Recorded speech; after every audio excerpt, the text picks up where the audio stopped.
I'm doing it right now. Younger me was so afraid to fully talk and fully express myself with words, songs, anything verbal, because I was afraid of being misunderstood.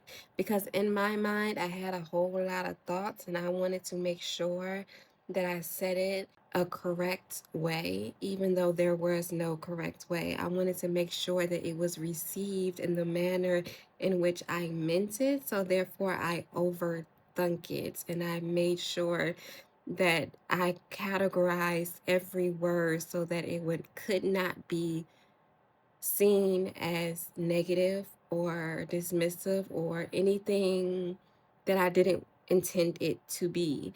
I would overthink it so much and make sure that my words and the diction that I chose, the inflections that I overanalyzed my verbal expression so much that I would just not say anything. And I was okay with it just being internally in my head because I know that I'm going to go over it and overanalyze it at least for the next week. Because if I say the wrong thing, or my words don't come out the way it was supposed to, or I was too emotional, or I didn't have the time to think about it, or what if this is perceived, or like I would have all of these thoughts in the middle of a conversation to the point where I just didn't say anything, kind of like I'm doing right now. And then it will turn into like a word retrieval mess. Am I saying the right thing? Why is the word that I'm thinking of I can't say? Why the word that I want to say I can't think of? But in the same moment, I can think of the word retrieval problem that I'm having. But I can't say it. I don't know. It's on the tip of my tongue, but I don't know what to say. But at the same time, that might not be the right thing to say because why can't I think of this one word that I'm trying to say? And why is there not a word to express the thing that I'm trying to say? But ultimately, I had to realize that your thoughts are important, even if,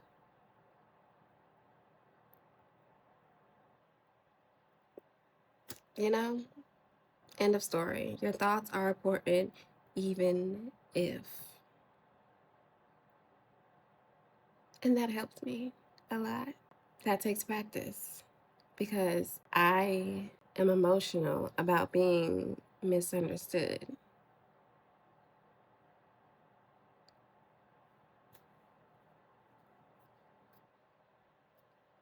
Mhm, mhm. Now that I am able to realize that I was basically self-censoring myself, that I was afraid of not what I was going to say, but I was afraid of whatever I said being distorted by filters of my own or filters out of my control. I don't know, right? It was very much a fear of expression. And it came out in a verbal expression, but I realized that it trickled down to much more. I didn't want to verbally have to explain myself. I did not want to have to explain myself to anyone about anything, which made the creative process even that much harder because my creativity,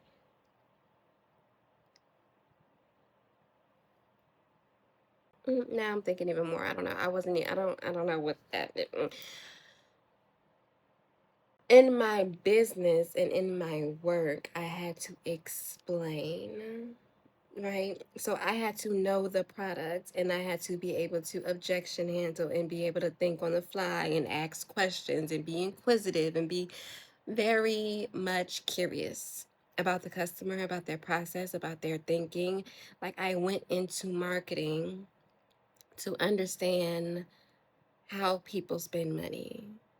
That is why I have a marketing degree. I went into marketing to understand why people spend money, and in that process I had to communicate what I couldn't communicate. And I didn't know that I wasn't communicating. I didn't know that I was afraid of my words being distorted. I didn't know I was self-censoring. But in my head, I did. In my head, I know that I'm thinking too much, but I can't tell you that I'm thinking too much. Like, I can't explain to you how I'm thinking because I'm censoring my thoughts. I'm censoring how it comes out. I'm censoring the message to make sure that it lands in a way, and then it doesn't land at all. It just doesn't come out. And I kind of think I got what I want, but I really didn't. I got what I asked for. And because I wasn't fully expressing myself, I could have gotten more. Because I wasn't fully just blurting out what I was thinking, I could have got you to react and or say and or buy and or do and or persuade you to do whatever I was buying and selling and did the whole sales process. I could do that because I already mapped it out in my head. I mapped out exactly what I was going to say. I mapped it out. I thought about it. I got it down to the tone of voice that I was about to use and the tone of voice that you were then going to reflect back to me because it's a conversation and I'm being a reflection of you. I'm so good at reflecting that I distorted myself to fit whatever reflection I was trying to sell to. And I think that happens with a lot of people. That's why you mirror the person that you're with, even though that's not really you.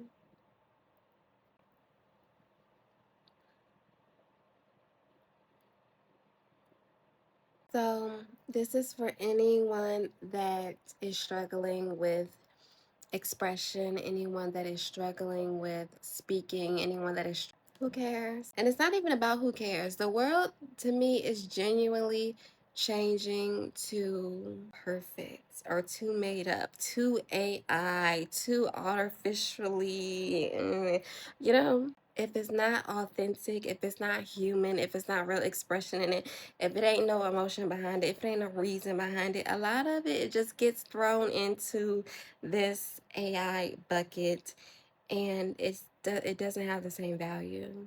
You take the humanity out of it, you take the value out of it, you take the true human expression away when you censor yourself because you're afraid of the distorted version, the AI version.